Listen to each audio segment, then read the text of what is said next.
I'm Steve Ember with the VOA Special English Economics Report. General Motors lost almost $11,000 million last year. Now the cost-cutting efforts of the world's largest automaker are gaining speed. Last week, talks with the United Auto Workers Union resulted in a major deal. GM agreed to offer buyouts to 131,000 factory workers. No one knows how many will accept. The deal affects hourly workers at GM and its biggest parts supplier, Delphi.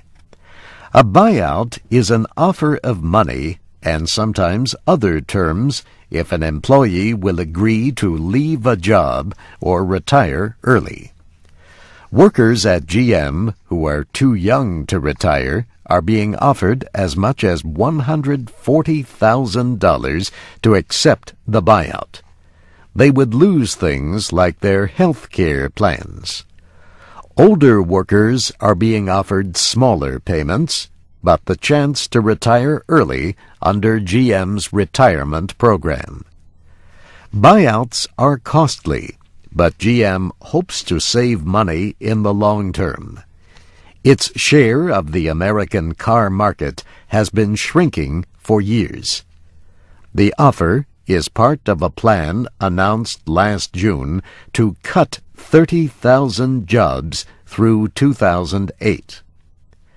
The deal with the union does not involve supervisors or others who earn a salary instead of an hourly wage. The company wants to cut up to 7% of its non-hourly workers this year. On Tuesday, GM cut several hundred salaried jobs. GM is trying to do something that several steel makers and airline companies have tried but failed to do. It is trying to restructure without seeking bankruptcy court protection from its creditors. The company is moving to reduce its interests in some businesses it owns or controls. GM says it sold 78% of GMAC Commercial Holding on March 23rd to 3 investment companies. The deal is worth almost $9,000 million. GM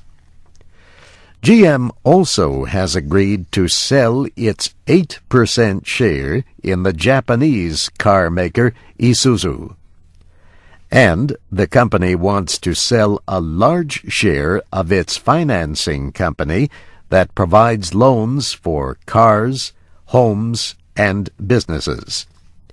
GM has been in talks to sell 51% to Cerberus Capital Management in a deal estimated at $11,000 million. This week, General Motors released its yearly report, which had been delayed. The company restated several years of financial results. This VOA Special English Economics Report was written by Mario Ritter. Read and listen to our reports at voaspecialenglish.com. I'm Steve Ember.